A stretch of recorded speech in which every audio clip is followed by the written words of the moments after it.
Hi అందరికీ నమస్కారం. ఈరోజు వార్తలు ముందుగా ఈనాడు. నా ఛానల్ సబ్స్క్రైబ్ చేసుకోండి, నచ్చితే లైక్ చేయండి, షేర్ చేయండి. రోజు లక్షకు 10 లక్షలు ఆన్లైన్లో నకిలీ నోట్లు విక్రయిస్తున్న ముఠాలు ప్రత్యక్షంగా చూశాక కొనుక్కోవచ్చు అంటున్న ఆఫర్లు. మహారాష్ట్ర డూలే కేంద్రంగా వ్యవస్థీకృత దందా, అందులో దిగితే కటకటాలు పాల్గొంటారు పోలీసులు. ప్రింటింగ్ ఇలా చేస్తామంటూ సామాజిక మాధ్యమాల్లో పోస్టులో ఉంచిన చిత్రం. తాత్కాలిక సాయుధ పోరాట విరమణ పార్టీ నిర్ణయం కాదు, అది అభయ వ్యక్తిగత అభిప్రాయమే. మావోయిస్టు పార్టీ తెలంగాణ అధికార ప్రతినిధి జగన్ ప్రకటన. త్వరలో గ్రూప్ 2 ఫలితాలు తుది దశ చేరుకునే ప్రక్రియ. రాష్ట్రంలో గ్రూప్ 2 సర్వీసుల పోస్టుల తుది ఫలితాలు వెల్లడికి టీజీపీ ఎస్పీ కసరత్తు చేస్తుంది.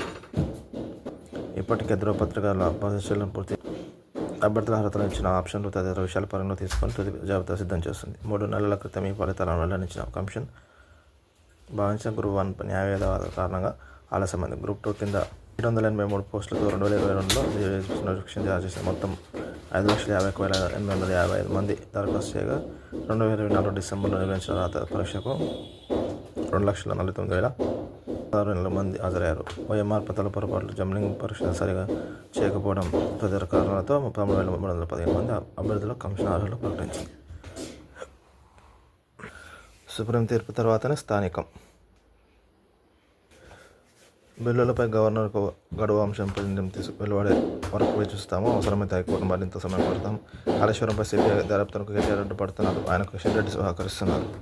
బాలన్స్ కమిటీ చేయాలని రాష్ట్రంలో వేరే కొత్త సృష్టిస్తున్న కేంద్రం. మెట్రో రైలు 2వ దశకు ఇలాంటి సహకరించాల్సిందే.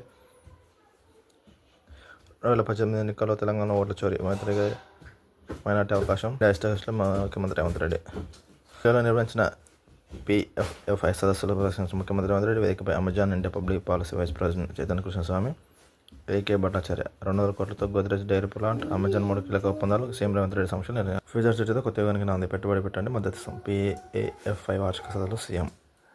కాంగ్రెస్ భారతదేశాలు భాజపాలో జాయింట్ వెంచర్ రేవంత్ సర్కార్. తెలంగాణ భవిత నిర్ణయించిన జుబ్లీహిల్స్ ఉప ఎన్నికే భారత కార్యాలయ అధ్యక్షుడు KTR.